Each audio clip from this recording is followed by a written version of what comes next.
O Espiritismo, a doutrina espírita, ela nos ajuda a entender profundamente, com clareza, as leis de Deus, as leis divinas. Mas quem nos apresentou essas leis foi Jesus, nosso mestre maior.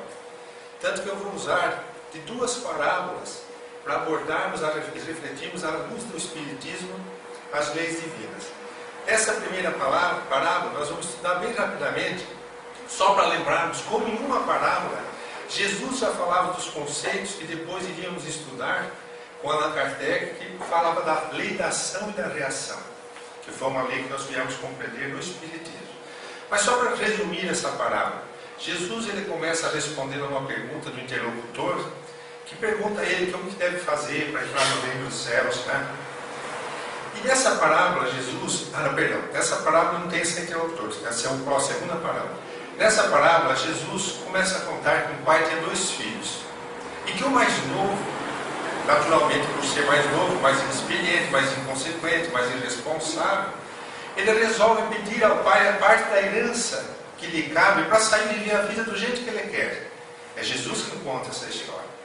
Então, em que o pai consente, ele faz os cálculos do que caberia a parte ao mais novo e dá aquela fortuna para aquele jovem sair e viver a vida como ele quer. Então Jesus coloca aí a primeira lei, a lei do livre-arbítrio. Deus deixa cada um de nós fazermos o que nós queiramos.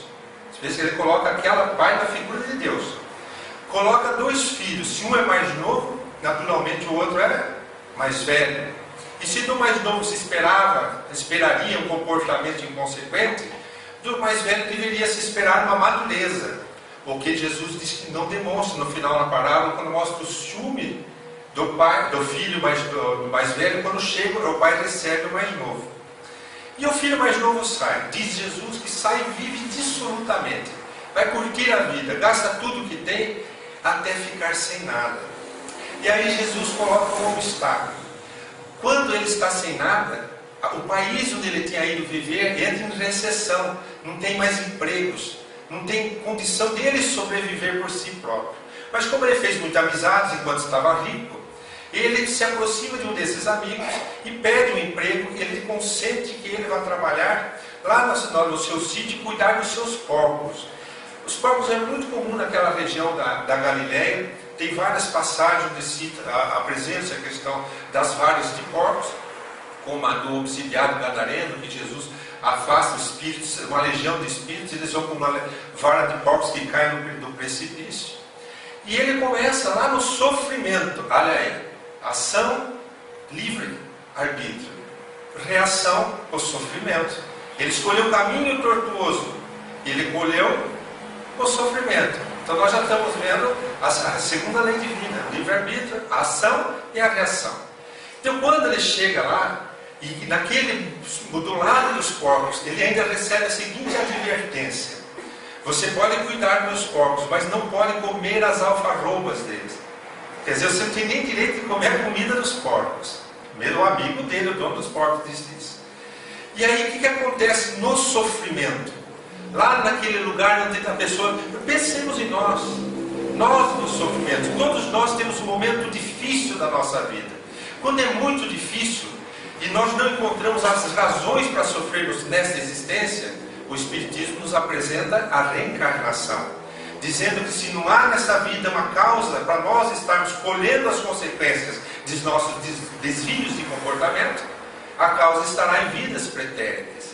Então, lá no sofrimento, na hora difícil de nossas vidas, diz Jesus que aquele jovem caiu em si e se arrependeu, mas arrependeu sinceramente, e coloca frases do pensamento daquele jovem: eu não sou mais digno de ser chamado filho do meu pai. Os servos da casa das terras do meu pai são mais felizes que eu hoje. Por que eu fui escolher esse caminho? Mas aí Jesus diz que nesse arrependimento sincero, ele decide se levantar. Vou voltar para a casa do meu pai. E quando ele decide se levantar, ele usa de um esforço da vontade, porque ele se levanta. Porque está cheio de gente que tem vontade de fazer uma porção de coisa, mas não faz. Não tem força de vontade. Tem a vontade, mas é uma vontade sem força. Então não consegue se levantar. Quantas pessoas, até numa dieta simples, decidem começar na segunda-feira, mas na sexta já estão acabando com a dieta? Porque não consegue, a vontade nossa não é forte. Ela precisa ser muito exercitada. Mas Jesus disse naquele jovem, ele, por mais inapto que fosse, inconsequente que fosse, conseguiu, pelo arrependimento sincero, ele conseguiu se fortalecer a sua vontade e se levantou e saiu de volta para o caminho, para a estrada de volta à terra do Pai. E ele mobiliza outra lei de Deus, a lei da misericórdia. Que na hora que ele faz o esforço próprio, depois de ter caído moralmente, se levantando e voltando, diz Jesus: o Pai nas suas terras, a olhar lá na estrada, veja bem, não tinha nem chegado o filho, e vendo o filho que se aproximava, ele deixa as suas terras, vai à estrada em direção ao filho mais novo, abraça-o comovido e diz para o empregado que estava junto acompanhando: veja, este é meu filho que estava perdido e foi encontrado. Era meu filho que estava morto e foi ressuscitado. Vai lá até as nossas terras, mate o bezerro mais gordo, mais sadio, mais cevado. Vamos comemorar a volta dele. Olha o que Jesus põe nessa história. Ele põe as leis de Deus, desde o livre-arbítrio, da ação, da reação e da lei da misericórdia. Que o Espiritismo vem nos apresentar essa caminhada da justiça de Deus, que essa é a lei da justiça. A ação e reação é a justiça. E a misericórdia de Deus que está junto, caminhando, esperando a hora oportuna para envolver os filhos caídos do caminho que somos nós e nos levar de volta ao regaço para a terra. Então olha que bonito. Então Jesus veio nos apresentar um Deus justo, mas misericordioso. E ele nos apresenta depois o Espiritismo para fazermos recordar essa bondade de Deus, mas a presença da justiça na lei de causa e efeito, na lei de ação e de reação. Todos colheremos o que plantarmos, mas Deus é amor em toda parte. Olha como é que a gente iria conjugar na hora do sofrimento, imaginar que Deus está perto. Quem lê o livro Nosso Lar, quem assistiu o filme Nosso Lar, vai recordar, por exemplo, de André Luiz. Ele viveu a vida como quis, como médico, né, de São Lucas hoje. Desencarnou e encontrou sofrimento. Não tinha força moral para ascender a dimensões superiores.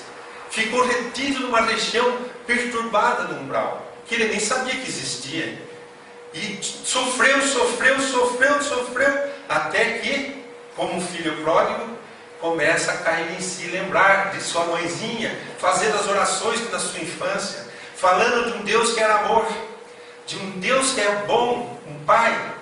E ele começa a se existe mesmo esse Deus, e existe esse amor, como encontrá-lo? E fez uma prece.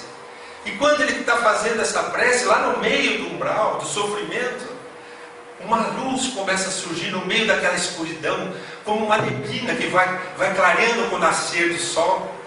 E começa ele a perceber a presença de um Senhor paternal que se aproxima, olha para ele e fala: André, vamos sair daqui, já está na hora. Veja, é o pai vindo no meio da estrada buscar o filho arrependido que quer sair de lá. E o que quer? Era Clarencio. O senhor é um anjo? Não, eu sou apenas um irmão teu. Fica tranquilo, chama lá os padioleiros, carregam ele e levam para nosso lar. Então, na realidade, nosso dia a dia, nós estamos vivendo essas leis todos os dias. Ou nós estamos indo, ou nós estamos sofrendo, ou nós estamos nos levantando e estamos voltando. Ou nós estamos parados querendo voltar, mas não tivemos força para levantar. Então essa parábola já nos apresenta várias leis divinas. Mas hoje eu vim aqui estudar com vocês uma outra parábola de Jesus, que é a do bom samaritano. Onde ele vai apresentar uma outra lei que vocês vão percebendo pela caminhada da história. Veja aqui. Só que no final, a conclusão vai remeter exatamente para as leis que nós conversamos. A parábola diz assim: um homem descia, veja que eu já grifei a palavra descia, pus em negrito lá. Descia de Jerusalém a Jericó e caiu nas mãos de salteadores que, depois de o despirem e espancarem, se retiraram, deixando-o meio morto. Primeira coisa que a gente pensa: descia. Então Jerusalém é uma cidade alta e Jericó é uma cidade baixa, tá certo? Jerusalém é uma montanha, Jericó é uma planície. Então a gente pensa que descer é um movimento de ir para baixo. Aí coloca Jesus a seguinte passagem. Por uma coincidência, descia por aquele caminho um sacerdote. Quando viu, passou de largo. Do mesmo modo também um levita, chegando ao lugar, vendo, passou de lado. O que Jesus está falando? Está todo mundo descendo. Sabe? O cara que foi assaltado, o sacerdote que conhece todas as escrituras, o levita que é o estudioso das leis que são as escrituras, mas estão todos descendo. Então eles não têm compaixão por aquela pessoa que está ali. Um samaritano que ia de viagem lá, Jesus não disse que está descendo nem subindo, ele disse que ia de viagem. Aproximou-se do homem e vendo, teve compaixão dele. Chegando-se a as feridas, deitando nelas azeite e vinho, naturalmente o azeite com unguento, o vinho para uma sebicida, pôs sobre o seu animal, levou para uma hospedaria e o tratou. Olha quanto movimento que uma compaixão tem que ter. A compaixão também tem que participar à vontade. Você veja como nós precisamos da vontade. Não adianta ter, eu tenho pessoas que falam assim, nossa, mas eu tenho tanto dó daqueles cachorrinhos soltos na rua, daqueles gatinhos, mas não faz nada. Tem gente que levanta, vai lá, gato e monta um ambiente apropriado para cuidar desses animais abandonados. Então a compaixão é um sentimento, mas sem movimento não fez nada. Né? É como se o sentimento é como uma missão. Mas missão é algo realizado, se nós não fizermos nada. Sabe quem que disse isso? Sei que disse isso foi o Espírito da Verdade para Allan Kardec. Está no livro Obras Póstumas. Allan Kardec vai a uma reunião mediúnica, recebe uma mensagem de um Espírito dizendo que ele era um missionário, que ele tinha uma missão que fala tudo que o livro dos Espíritos era uma missão que ele estava construindo ainda. Allan Kardec, tudo que vê de informação, ele vai perguntar em outra reunião para outro espírito. Quando foi numa outra reunião, o Espírito da Verdade se manifesta e ele pergunta: disseram numa outra reunião que eu tenho uma missão. O senhor pode confirmar? Assim não, Allan Kardec. Ele não aceita uma informação se ela não for confirmada em outros lugares, por outros médicos, por outros espíritos. E o Espírito respondeu: para nós, missão é algo realizado e o senhor ainda não fez nada. Olha a resposta para Allan Kardec, gente. O senhor ainda não fez nada, mas pode-se perceber pelas suas intenções, pelos seus anseios, que são muito parecidos com os dos espíritos superiores, que algo poderá daí realizar muito para ajudar a humanidade no futuro. Está lá no Obras Póstumas, não com as minhas palavras, mas com as palavras do próprio Allan Kardec, Espírito Abunho, contando essas histórias que ele vivenciou. Então esse samaritano, ele não só olhou com compaixão, ele parou, desceu do animal, passou unguento, vinho, tirou, ficou a pé e pôs um de vida no seu animal. Quer dizer, fez o sacrifício de a pé. Ainda levou para o hospedaria, ficou junto cuidando dele. No dia seguinte deu 2 denários para o hospedeiro e disse: cuida deles, dá a volta, eu pago a diferença se houver. Então olha que Jesus coloca nessa palavra. E daí, como eu disse que tinha tido aquela pergunta no começo, que eu esqueci de pôr, a pergunta era do jovem: como eu faço para herdar a vida eterna? E Jesus fala: o que está escrito nas leis? Ele fala: amará teu Deus e ao teu próximo sobre todas as coisas. Mas ele pergunta: quem que é meu próximo? E aí Jesus disse: qual desses 3 parece ter sido o próximo daquele que caiu nas mãos dos salteadores? E ele responde que era o que teve a misericórdia com ele. E Jesus diz: vai e faz tu o mesmo. Tá certo? Só que aqui, para nós espíritas, surgiu mais uma lei. A lei da sintonia, que o Espiritismo veio nos apresentar. Que a nossa mente, ela está a todo momento vibrando numa sintonia, conforme os nossos desejos, conforme as nossas vontades. Se nossa vontade, se nossos desejos forem anseios superiores, nós entramos na sintonia dos benfeitores, dos espíritos evoluídos, dos bons espíritos. Quando baixamos com as paixões terrenas, nós entramos nos sentimentos dos espíritos inferiores. Um homem descia de Jerusalém. Jerusalém era a terra das igrejas, das sinagogas, da espiritualidade. Para Jericó, a terra da matéria, das paixões, das caravanas, das orgias. Está descendo o interesse.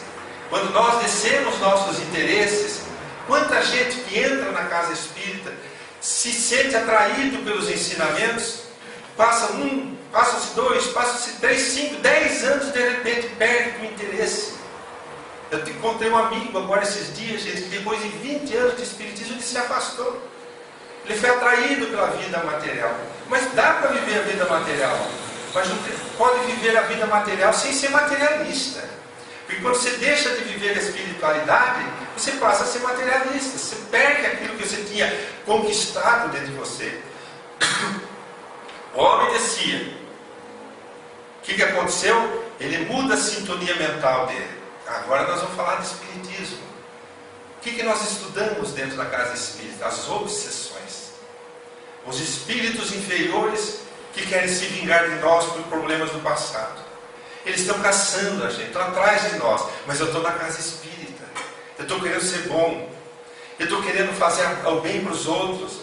Eu entro no grupo de Padapazes. Eu entro no grupo da sopa fraterna. Eu entro e começo a me envolver nos anseios superiores. Eu não estou descendo para lugar nenhum. Posso ir trabalhar lá fora, posso ir para uma churrascaria, posso ir passear, posso ir para um baile, mas os meus anseios estão subindo, não estão descendo. Eu sou homem da terra, sonhando com as coisas dos céus, pensando no reino espiritual superior. Eu estou subindo. Mas, quando desaba isso, o que os espíritos inferiores ficam fazendo? Cutucando a gente. Eles conhecem as nossas más tendências. Então eles ficam fazendo a gente se aproximar daquilo que dava gozo e prazer para a gente, que nos afastaria dos anseios superiores. E nós começamos a descer até que eles nos pegam no caminho. E nós somos envolvidos e subjugados ou fascinados, atormentados e entramos em sofrimento. E aí, se o sacerdote, se os levitas também estiverem nessa, porque você sabe disso. Não é porque você está num templo espírita, você é um padre de uma igreja, você é um pastor, que a pessoa está evoluída. Está cheio de sacerdotes e de pastores aí, e líderes espíritas com problema de justiça, por causa de enriquecimento ilícito, por causa de outras coisas que não vamos nem comentar aqui, que são quedas morais particularmente graves aqui no nosso mundo. Né? Então nós sabemos que quando a pessoa não está subindo ou mantendo-se elevadamente com os pensamentos, os sentimentos, os desejos, estamos sujeitos a ser alcançados pelos Espíritos. E no final aqui vou apresentar uma história muito bonita de Ivone Pereira, onde retrata exatamente esse desenho do indivíduo que desceu, foi alcançado no caminho, o que aconteceu com ele. Não é? Então, essa parábola nos apresenta essas belas reflexões que o Espiritismo nos ajudou a entender. Sem o Espiritismo não seria possível compreendermos desses raciocínios. Então, nós vamos agora para um estudozinho pequeno. Eu estava conversando com o Márcio, que é continuamente o que eu tenho feito. Antes eu estudava tudo isso, como eu fiz aqui com a parábola do filho Cláudio, e vinha apresentado, decorado para vocês, porque eu já conhecia tanto que eu estudei. Hoje eu faço um mini seminário, seminário do tempo de uma palestra, onde todo mundo vai estudando junto comigo, para vocês terem o aprendizado, até porque eu não tenho memória auditiva, eu não tenho. O que significa? Significa que se eu ficar escutando uma música 20 vezes que eu não conhecia, eu não vou conhecer mesmo, eu não vou lembrar dessa letra, depois de 10 dias já não lembro. Eu tenho uma netinha, isso é importante a gente ter essa reflexão, eu tenho uma netinha de 10 anos hoje. Com 5 anos de idade, nós descíamos para um passeio na praia, eu, minha esposa, ela, um filho, e nós estávamos em várias idades diferentes, né? Os coroas, os jovens e os pequenos. Então nós tivemos que escolher as músicas aleatoriamente, um pouco de Engenheiros do Havaí, um pouco de Bolero, cada um pouco de tudo, né? Menos o Balão Mágico, que a minha netinha era na época do Patati e Patatá, não precisava do Balão Mágico. Então colocamos as músicas, descer 9 horas de praia. E vai lá e toca, na volta as mesmas músicas, de volta. Chegou a noite. O meu filho chegou para mim, ele tinha 15 anos, hoje está com 22 anos, está em Maringá estudando. Ele chegou para mim e falou: pai, o senhor me ensina a tocar no violão? Ele estava começando a aprender a tocar violão. Aquela música do Engenheiros do Havaí que o senhor gostou, eu gostei, achei muito bonito, chama Nuvens de Algodão. Eu falei: filho, é muito fácil, são 4 posições. Ele vem aqui. No que eu bati as posições, a minha netinha entrou cantando a letra inteira da música. Ela sabia de cor. Eu falei, meu Deus, eu posso viajar 10 vezes e voltar que eu não vou aprender.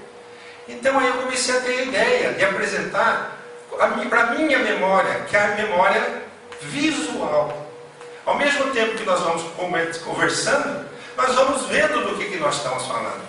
Então quem não tem a memória auditiva como eu, tiver a memória visual boa, vai chegar um dia e vai falar assim, nossa, eu nunca esqueci aquela palestra que o senhor fez, que tinha aquele quadro lá de Jesus com as ovelhas. Pronto, já guardou pela imagem, guardou.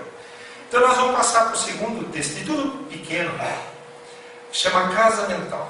A Casa Mental, ela é um estudo de André Luiz no livro No Mundo Maior. Cada livro de André Luiz, ele está com um orientador espiritual ensinando alguma coisa. O Clarencio do Nosso Lar, o Alexandre, aqui é o Calderaro. E o André Luiz está aprendendo algumas coisas sobre o psiquismo, a mente. E o Calderaro dá essas seguintes informações para ele, sobre o sistema nervoso do corpo físico. O que o Calderaro vai dizer? Que no nosso cérebro, nós temos tudo o que precisa para alojar o espírito, o seu passado, o seu presente, e quando ele for evoluindo, o seu futuro. Tem tudo aqui no cérebro do corpo humano. Estão dizendo que nós estamos vivendo uma época que estão vindo espíritos mais elevados para a Terra. O nosso corpo tem que ter condição de ter cérebro para aqueles espíritos elevados. Senão, como é que eles vão fazer o que eles têm capacidade para fazer? E tem. O Calderaro vai dizer isso aqui, ó. No sistema nervoso temos o cérebro inicial, uma parte do cérebro, que é repositório dos movimentos instintivos. É sede das atividades subconscientes. Figuremos como sendo o porão da individualidade, onde arquivamos todas as experiências e registramos os menores fatos da vida. Então, quando o espírito, nós voltamos para uma encarnação, nós trazemos vidas passadas gravadas numa memória espiritual. E tem uma região no cérebro para acomodar essa memória. Por isso que dá para a pessoa chegar e fazer uma regressão de memória, fazer a pessoa voltar para o passado. Porque tem um lugar para acessar essa região no nosso cérebro. Aí diz Calderaro, aqui estão as células nervosas, Na região do córtex motor, ele vai mostrar a imagem do córtex aqui. O córtex está lá onde está marcado, é o azulzinho, aquele azul lá. Na região do córtex motor, zona intermediária entre os lobos frontais e os nervos, o nervo foi do que ele falou. Temos o cérebro desenvolvido, consubstanciando as energias motoras, de que se serve a nossa mente para as manifestações imprescindíveis no atual momento evolutivo. Então, o filho pródigo, ele quer levantar, é essa região que ele está acionando no cérebro. Ele é a região da força, onde precisa da força para as realizações. É o que eu vou fazer no hoje, no presente. Vocês, para virem aqui, vocês foram tentados pelo seu subconsciente, que é onde está lá os instintos de ontem, para fazer uma porção de outra coisa mais gostosa. Mas alguma coisa dentro de vocês, ou porque já é para vocês prazeroso ir numa casa espírita, alguma coisa dentro de vocês fez vocês virem aqui. Para uns teve que haver muito esforço, para outros quase nenhum. Porque já é prazeroso para algumas pessoas estar num lugar onde se fala das coisas superiores. Para outros, e seria mais gostoso num sábado, nesse horário, estar em outro lugar. Então, esse encontro, veja, tudo dentro do mesmo espírito, a luta está se travando também dentro do cérebro. Em parte do cérebro tem que estar tendo esse mecanismo de adaptação. Então, o momento atual evolutivo está no córtex. E aqui está o córtex. Agora nós vamos falar do lobo frontal. Ele vai falar assim, ó. Lobo frontal vermelho ali na frente. Olha o tamanho do lobo frontal. Nos planos dos lobos frontais, foi em 1960 esse livro foi escrito, então não tinha pesquisas tão profundas. Hoje a ciência evoluiu muito na área cerebral, então já não serve esse raciocínio. Mas ele dizia assim, ainda silenciosos para a investigação científica, já não é mais silencioso, sabe? A ciência hoje tem máquinas que está desvendando o cérebro. Jazem materiais de ordem sublime. Você veja bem, naquele pedaço de cérebro tem materiais de ordem sublime que conquistaremos gradualmente no esforço de ascensão, representando a parte mais nobre de nosso organismo divino e em evolução. Provavelmente foi a única parte do cérebro que Jesus usou, um corpo encarnado na Terra. Então diz Calderaro, encerrando, não podemos dizer que possuímos 3 cérebros simultaneamente, temos apenas um, mas ele se divide em 3 regiões distintas, como se fosse um castelo de 3 andares. No porão, situamos a residência dos nossos impulsos automáticos, simbolizando o sumário vivo dos serviços realizados. Gente, nós somos espíritos que repetimos muitas vezes as mesmas atitudes em muitas vidas. Isso chama atavismo, é a tendência da gente. Então nós temos tendências que vão facilitar nosso presente ou atrapalhar nosso presente. Quando a gente quer realizar alguma coisa boa, esse nosso passado ele pode estar impedindo a gente de tentar. Então aí vai precisar da força de quê? De vontade. Nós vamos ter que ter muita vontade para superar as nossas más tendências. Como que Allan Kardec definiu o verdadeiro espírita? O verdadeiro espírita se conhece por sua transformação moral, ou pelo esforço sincero em domar suas más tendências. Olha como que Allan Kardec foi inspirado na definição. Você vai conhecer o bom espírita porque ele é diferente do que ele era, ou pelo esforço que ele está fazendo para ser diferente do que ele era. Eu lembro de uma oportunidade que eu vivi na minha vida, logo que eu comecei a doutrina espírita, consciência cheia de tormentas, louco para ser abençoado por Deus. Conheci o Espiritismo com o seu Hugo, primeira pessoa que eu entrei, conversei. Seu Hugo hoje fez um ano de desencarnação, nasceu e desencarnou em outubro, 100 anos de idade ele desencarnou, o paizinho lá de Cambé.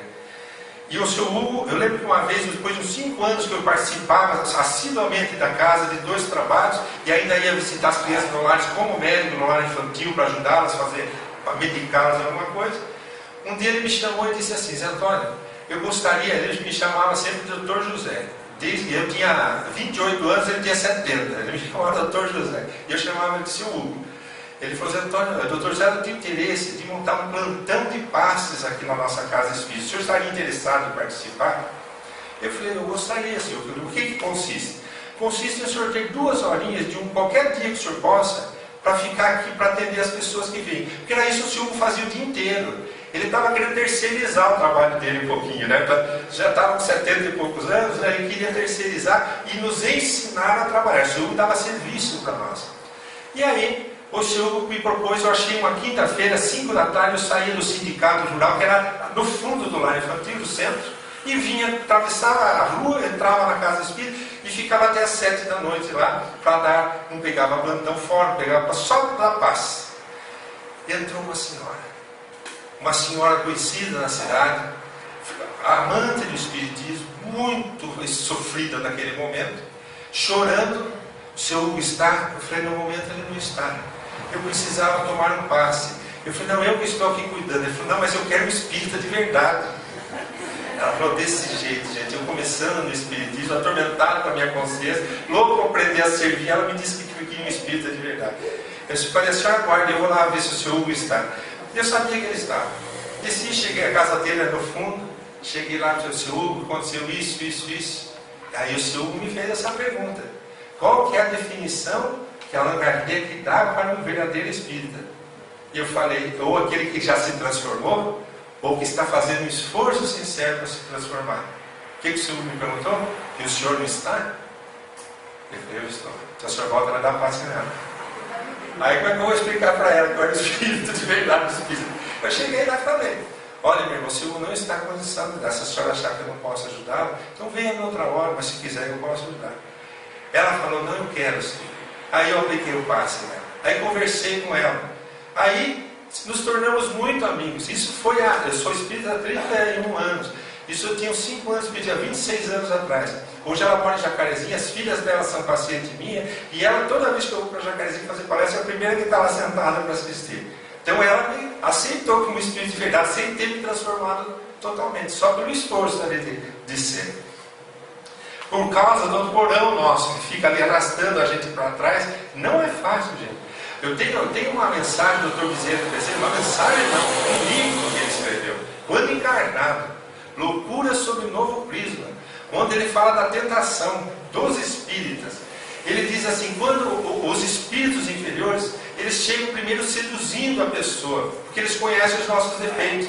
Eles querem nos fazer voltar a sermos o que éramos, para fazer descer, porque a hora que desce eles pegam a gente. Mas a gente não pode deixar. E o socorro para isso é o trabalho, é sair e servir, mesmo sentindo aquele desejo. O problema é que a gente começa a se adaptar àquela ideia e sentir um certo agrado, que é coisa que a gente sempre gostou de fazer. E aí vem o arrastamento, dizer. Primeiro vem essa adulação, depois vem o arrastamento. Aí a gente começa a cair. Aí depois que a gente começa a voltar para aqueles hábitos que já nos destruíram as existências anteriores, vem as justificativas. Esse é que é o pior. Quando a gente começa a justificar o erro como se fosse normal, aí nós já caímos. Aí o Dr. Bezerra diz, nessa fase, tem uma compreensão de que é possível mesmo que caiamos. Não fosse assim, Jesus não teria ensinado no Pai Nosso, pedir a Deus que não caíssemos com as tentações. Mas ele sabia que poderíamos cair. Então Jesus disse também, mas livre-nos do mal que vem depois da nossa queda, porque vai vir muito mal depois, né? Livrai-nos do mal. Não nos deixe cair em tentação, mas livra-nos do mal. Pois caímos provavelmente. Então o Dr. Bezerra ele coloca esse raciocínio por causa das quedas. E eles dizem assim, levante-se, caiu, levante. Caiu, levante. E vai trabalhar. Oração e trabalho, para que a gente não perca essa resistência, depois de já ter aprendido tanta coisa. No segundo, localizamos o domicílio das conquistas atuais, onde se ergue e se consolida as qualidades novas que estamos edificando. É o presente, é a nossa luta de hoje. E no terceiro andar, a casa das noções superiores, indicando as eminências que nos cumpre atingir. É para onde nós estamos caminhando, se quisermos evoluir. Então, diz Caldeirão que no cérebro tem tudo. No passado, o hábito e o automatismo, lá no porão. Então, é as nossas tendências, os hábitos adquiridos. No outro, o esforço e a vontade, que é o presente. Vontade sem esforço pode ser não realização.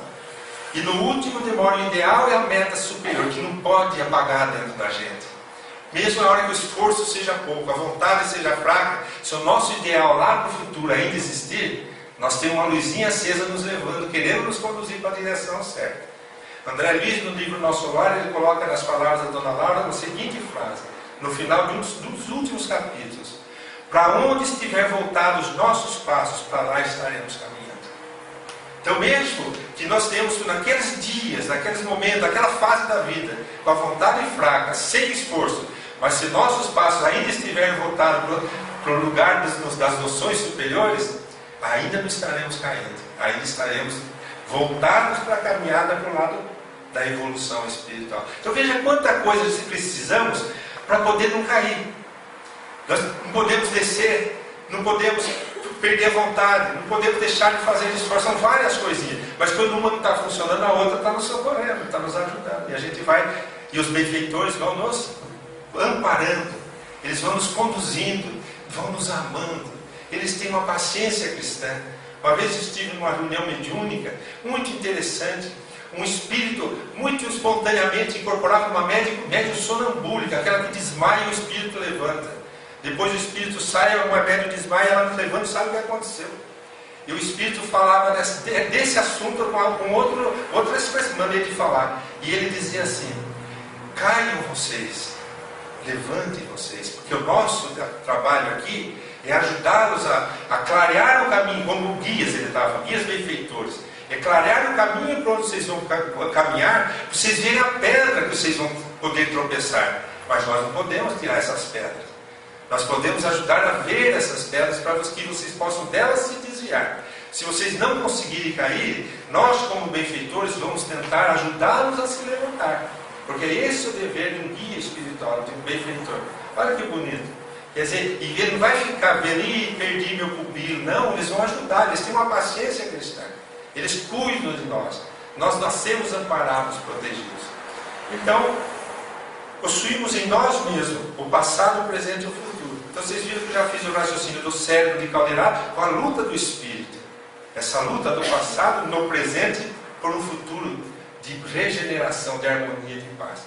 E para encerrar, eu vou apresentar esse caso que foi escrito por Dona Ivone Pereira.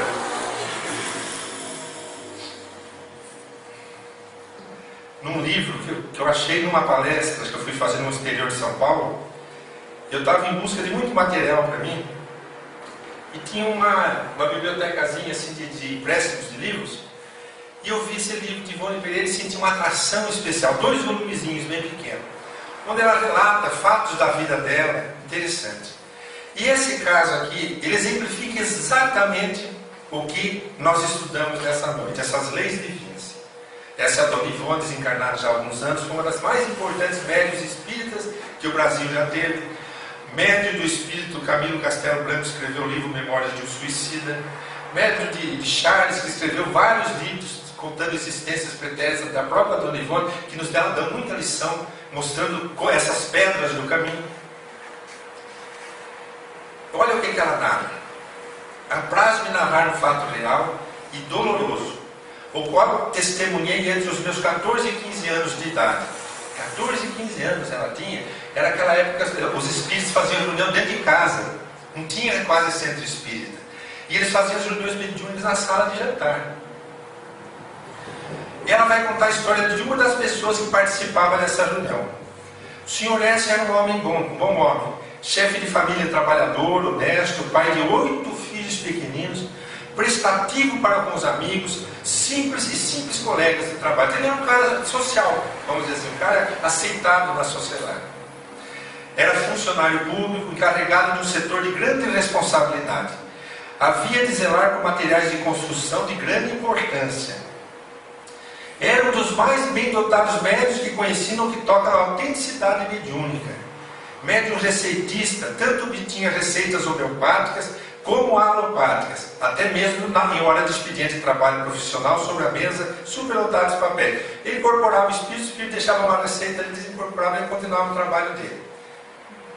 Esse tipo de médium se conhece como verdadeiro médium de incorporação ou sonambúlico da definição de mediunidade dos médiuns, tipo de mediunidade em Kardec. O único tipo de médium inconsciente, ele apaga o espírito manifesta e ele acorda depois. Ele ausentava-se do corpo e as entidades desencarnadas tomavam-no e davam comunicação. Quando ele diz que ausentava do corpo, não quer dizer se desligou do corpo. Desligar do corpo é desencarnar. Afastado do corpo é uma coisa. Então por isso que um espírito não pode tomar o lugar do outro no corpo, porque o corpo está ligado com o espírito, desde quando nasceu vai fazendo a ligação. Tinha ele a felicidade de contar com a assistência delicada do iluminado espírito Dr. Adolfo Bezerra de Menezes, que o aconselhava incansavelmente a moderar seu próprio gênio, que era impetuoso. Olha o passado lá atrás. Então veja bem, o que é o presente? O presente ele está numa mesa mediúnica, tem uma mediunidade como um presente de Deus para resgatar seus débitos, está em serviço, é um médium perfeito, completo, tem um benfeitor chamado Dr. Bezerra, mas tem uma tendência terrível dentro dele, tá? Impetuoso, um gênio impetuoso. Olha lá, o bondoso espírito recomendava evangelizar-se, orar, vigiar, firmando-se nos conhecimentos gerais da doutrina, pois, dizia o Dr. Bezerra, comunicando para ele, através dele mesmo, lá, pois um obsessor implacável, inimigo de uma existência anterior, rondava-lhe os passos. Ó Jerusalém para Jericó, você está esperando descer, né? À espreita de ocasião adequada a exercer vingança projetada desde o tempo de Dona Maria I de Portugal. Esse, né, o médium, deixa eu falar o médium. O médium havia sido português, domiciliado em Vila Rica, no Brasil, e o seu desafeto brasileiro também residia em Vila Rica, que era agora chamado de Ouro Preto, onde eles voltavam ali, onde ela estava com 15 anos, na casa dos pais dela naquela reunião. Eles estavam na mesma cidade onde esses dois viveram no século passado, quando era Vila Rica de Ouro Preto. Era, como se sabe, a sede do governo das Minas Gerais no tempo do Brasil colônia. Mas era tal a proteção do Dr. de Bezerra, esse médico, que se compreendia nele o desejo santo de ajudá-lo a penetrar no caminho reto do bem, livrando da ceia do obsessor. Gente, o que é um obsessor? Um espírito cheio de ódio. Por quê? De onde ele construiu esse ódio? Num momento de muita dor e sofrimento, causado por alguém, que é a pessoa que ele quer castigar, que ele quer vingar. Então quem que é o criminoso? É o obsessor? Ou é quem cometeu o crime no passado? É o criminoso. Quem que é o obsessor? Não, quem que é o culpado nessa história? É quem cometeu o crime. Quem que o Dr. Bezerra está protegendo? O criminoso do passado. E olha o jeito que ele está protegendo. Por quê? Por que eu estou propondo esse raciocínio? Por causa que esse raciocínio está dentro da parábola do filho pródigo. É mais fácil um criminoso arrependido ser ajudado pela misericórdia do que uma pessoa cheia de ódio e mágoa que quer matar alguém e vingar com alguém. Então você veja como que cai dentro dos nossos estudos. Vocês vão ver como é que os benfeitores estão cuidando de nós que cometemos delitos e somos perseguidos espiritualmente. Porque nós um dia nos arrependemos sinceramente e pedimos, tentamos e nos levantamos. E quando nos levantamos, alguém nos amparou. Em nome da misericórdia de Deus. Ajudou-nos a preparar uma nova encarnação. Viemos para a Terra com uma programação bem projetada para não cairmos mais, mas com o nosso livre-arbítrio. Olha como tudo está dentro de nós agora. Mas não sem a ajuda dos céus. E não sem a perseguição dos infernos. Não sem a ajuda dos céus. Mas nem não sem a colheita dos nossos erros. Nós erramos, nós vamos ter que colher o que nós plantamos. Então a presença desse obsessor, por que os espíritos superiores, eu ouvia antigamente falar, vai lá naquele trabalho tal, que eles pegam os espíritos que estão perseguindo e vão mandar embora. Não existe isso. Olha que o doutor Bezerra está cuidando dessa pessoa que está sendo perseguida, mas não está afastando o obsessor. Quando Saulo de Tarso tornou-se Paulo, apóstolo, ele escreve uma carta uma vez aos Coríntios dizendo o seguinte: tenho um mensageiro de Satanás que me persegue, que me esbofeteia. Está lá em Coríntios. Paulo escrevendo para os Coríntios. Tenho um mensageiro de Satanás que me persegue e me esbofeteia. Quem é o mensageiro de Satanás? Um espírito do mal. Pedi 3 vezes ao Senhor que mo afastasse. Está escrito mo afastasse. Então ele pede e fala e conversa com Jesus, mestre. O senhor não poderia afastar esse espírito cheio de óleo que me persegue? Sabe o que ele diz que Jesus responde? Não, convém que continue com eles. Com ele, a minha graça te basta. Olha como é que está acontecendo. Ele vai ter que colher o que ele plantou. Mas as bênçãos de Jesus vão estar sobre Paulo. E quando Paulo trabalhou, se dedicou abnegadamente pela doutrina de Jesus, Jesus nunca o deixou. Então esse espírito nunca o alcançou. Então no final da existência, Paulo escreve outra carta para os Coríntios. Hoje não sou eu quem vivo, é Jesus que vive em mim.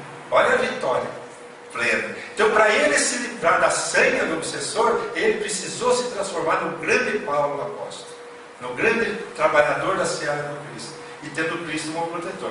Esse moço está tendo a mesma oportunidade, recebendo a bênção da proteção do Dr. Bezerra, mas com um crime nas suas costas. E vocês vão ler o crime que aconteceu, vocês vão ver, gente, como dá vontade de ficar do lado do outro, viu? Não sei porque os prefeitores escolheram aquele, porque é o que se arrependeu, é mais fácil ser tratado. Então nós vamos ler aqui, ó. No entanto, e apesar da paternal proteção que esse médium possuía, ele não se evangelizava. Quer dizer, ele não se apegava nos ensinos do Evangelho para prosseguir nas buscas dos anseios superiores. E não seguia os conselhos dos seus amoráveis guias espirituais. Para assistir uma sessão e trabalhar, eram precisas súplicas dos companheiros. Ela já começou a se afastar, com toda aquela mediunidade.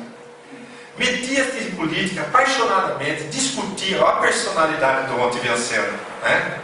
Fazia inimigos, olha, era espírita e ela na rua fazia inimigos políticos.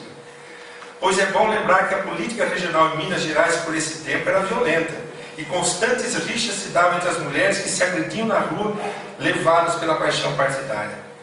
Rezam os códigos espíritas que o seu médium não persevera no propósito de emenda dos próprios erros, rejeita os conselhos espirituais, as advertências dos seus protetores espirituais, esses protetores o abandonam, mas após tempo razoável esforço.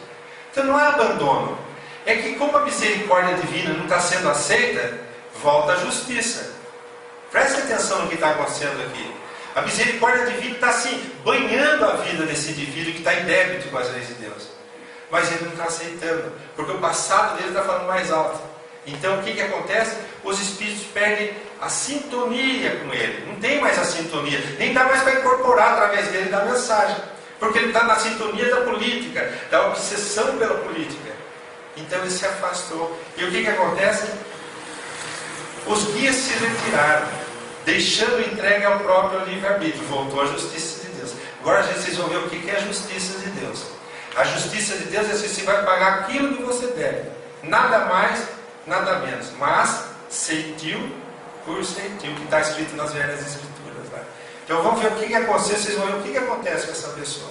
E por que Deus deixa que isso aconteça dentro das suas leis? Depois que a misericórdia não funcionou, volta a lei da justiça, a pessoa vai voltar a ser um filho pródigo.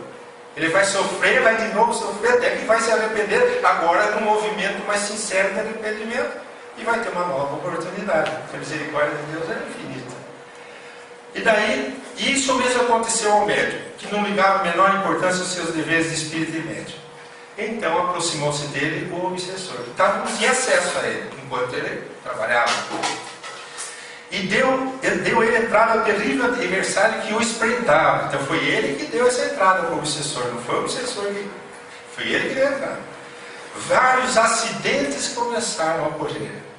Certa vez o adversário chegou mesmo a tirá-lo de um pontilhão ao rio que corria abaixo. Chegou a se dedicar mesmo, se machucar gravemente. E tendo o médium ferido-se muito e quase se afogado, ele detectou o espírito, ele era médium, com precisão pela sua vidência. E em vez de recorrer à prece, ainda maldisse o espírito, blasfemou e ainda provocou o espírito. Invectivar e ficar provocando. Você vê que nível de sintonia que ele estava. Aí continuaram as sessões, mas agora no intuito de doutrinar essa entidade rebelde e afastá-la do médium.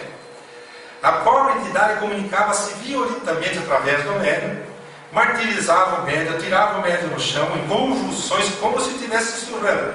Igual aqueles casos do Evangelho que chegavam para Jesus: Senhor, o Espírito atira meu filho, ora no fogo, ora na água, não é assim? Ele saiu do estado de bênção para um estado de sofrimento. E aí vinha um piedoso amigo do além, após a oração do pessoal da mesa, e remediava aquela situação, tirava aquele indivíduo das convulsões. Uma noite, porém, o obsessor identificou-se e expôs a razão do seu ódio, bem como o desejo de vingança quando ademostrado pelo que fazia e convidado a perdoar. Ele falou: não vou perdoar, eu vou contar para vocês o que ele fez, aí vocês vão ver se eu tenho razão. Olha que... Não, disse ele, não posso nem devo perdoar, eu vivo ainda no inferno que ele me atirou. Aí esse espírito cheio de ódio narra a história dele. Nos tempos de Maria I em Vila Rica, ele era promotor público e era um pequeno funcionário subalterno seu. Ele não era honesto, nem leal para com quer que fosse. Ordenaram-me retirada de materiais públicos para construções a seu proveito, e eu fazia, cumprindo suas ordens e ignorando para que fim eram feitas as retiradas. Olha, o cara mandava retirar materiais públicos. O que ele faz hoje? É um funcionário público que cuida de materiais públicos de alta... Está na hora do comecinho da história. Ele está no mesmo lugar, praticamente, sendo responsável por aquilo que ele roubava. Esse material era vendido por mim sob suas ordens. Eu passava os recibos e o produto da venda religiosamente entregue a ele, pois afirmava possuir procuração do Estado para realizar tais negócios. O escândalo, porém, surgiu. E eu fui acusado de roubo ao Estado. E ele me acusou. Eu era inocente, cumpria ordens. Mas quando ele viu que a coisa ia todo mundo descobrir, ele primeiro já acusou, dizendo que quem estava roubando era o subalterno. Meu domicílio foi varejado pela polícia. O pouco que eu possuía confiscado pelo Estado e vendido à casa. Inclusive minha mulher e meus 8 filhos ficaram desabrigados. 8 filhos. Esse cara, o médico, tem 8 filhos. Na primeira página da história. Sem proteção, porque eu estava preso e ninguém se atrevia a proteger a família a um ladrão do Estado, acusado pelo Estado. Naquela época, atirei-me aos pés desse homem, pedindo socorro para mim e para minha família, pois ele sabia da minha inocência. Fiz-lhe ver que era pai de 8 filhos pequeninos e precisava viver a fim de criá-los. Tudo em vão.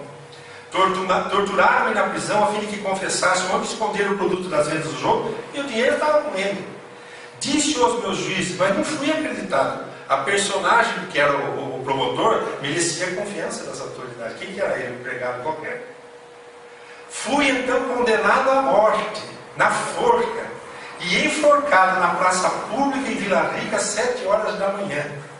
Meu cadáver ficou pendurado o dia todo, para que a população o contemplasse e aprendesse como que os bens públicos são sagrados. Nós fizemos um Tiradentes. esquartejaram e botaram os pedaços para que ninguém mais saísse do estado, né? Era na mesma região, foi mesmo de Vila Rica, né? Meus filhos e minha mulher desapareceram dali e trocaram o sobrenome. Seria infamante para eles perpetuar o nome de um ladrão enforcado. E só depois do pôr do sol fui retirado e sepultado fora da terra consagrada pela igreja. Olha o sofrimento desse espírito. Agora, lei de ação e reação. O que ele fez no passado tem que ter a ver com o que está acontecendo aqui. As pessoas não perguntam para os benfeitores por que eu passei por isso. Eles querem vingar do outro. Por isso que é difícil alcançar. Se a gente quisesse saber por que eu estou passando por isso, e eu visse, você fez isso no passado, isso, você entendesse e aceitasse a lei de Deus com resignação, você não ficaria cheio de ódio no coração. Você ia ter novas oportunidades. Na sessão seguinte, apresentou-se o paternal espírito de Bezerra de Menezes, serviço de outro médium. Não tinha mais sintonia com aquele. Suavemente impressionando pela tristeza por todos notados. Vocês já ouviram o Dr. Bezerra falando através de Valdo? Tem hora que a voz dele é embargada, ele se emociona falando. Falou dirigindo-se ao médico: Deus é testemunha, meu filho, que tudo fiz para conduzir-te a um caminho sensato, onde te poderias reformar. Foste dotado de uma faculdade preciosa, que te auxiliaria a resgatar erros passados através do amor, do trabalho sacrificado pelo Evangelho, mas tem sido rebelde. Nunca levaste a sério o compromisso com Cristo de Deus, nem com a doutrina dos Espíritos e com seus mensageiros, nem com a tua faculdade mediúnica, bem celeste, que poderia fazer a tua redenção. Agora, peço-te pela última vez, compadece de ti mesmo. Ora e pede perdão ao teu adversário. Ora por ele que muito sofre, pois é tão rebelde como tu próprio. Ajuda-o, pois nunca o fizeste. Modera o teu gênio. Retrai-te do mundo, porque o médium há de viver no mundo, mas sem pertencer ao mundo. Olha que lição ele dá. Ele está querendo dizer que nós podemos viver no mundo, mas com os anseios espirituais nobres. Não te intrometas em política. Não visites cafés nem bares. Não discutas com quem quer que seja. Se venceres esta etapa, estarás salvo. É acima de tudo, nesses próximos 20 dias, não te permita reuniões com amigos.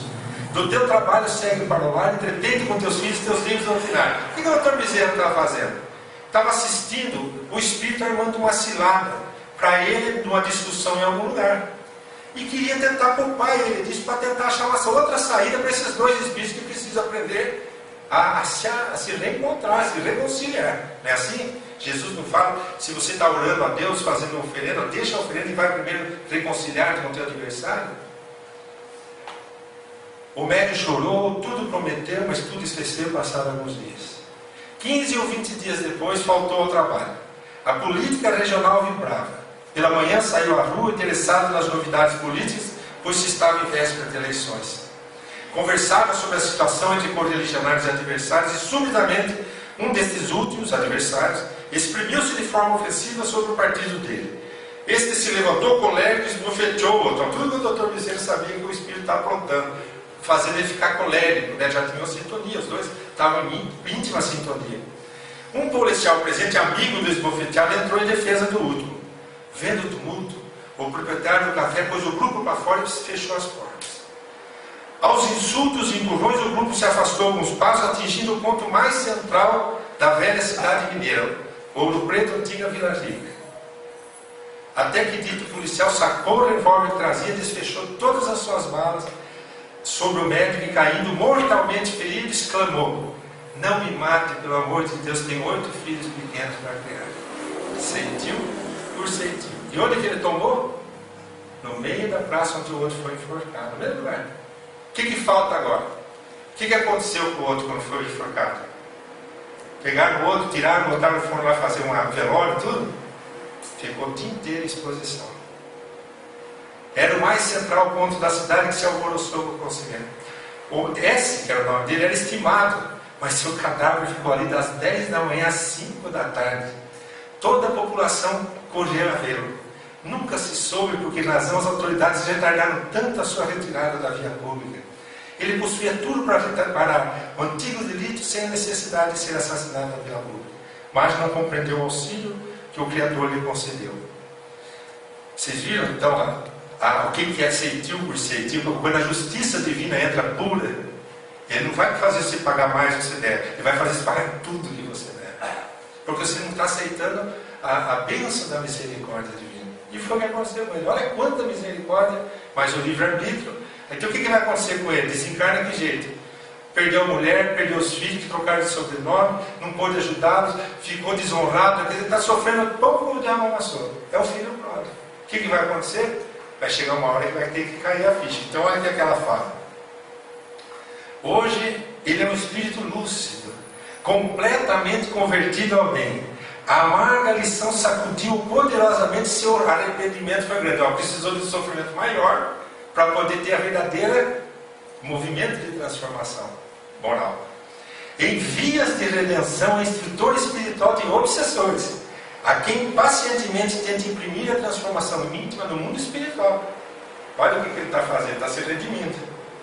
Ele próprio trouxe uma inspiração para a produção desta página, com a condição de dedicá-la aos médios em luta pela redenção.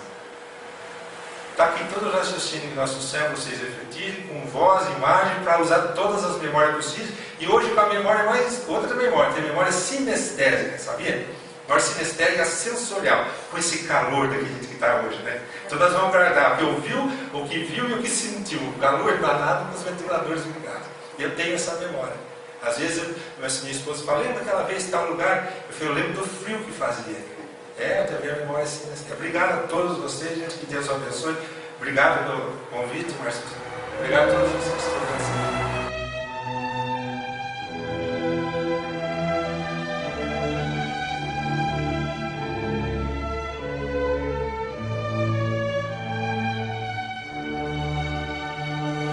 Mestre Jesus, divino amigo, luz do nosso mundo, a paz da nossa terra. É impossível, Senhor, caminharmos a jornada terrena sem estarmos sob a proteção da aula de luz de seu amor e compaixão.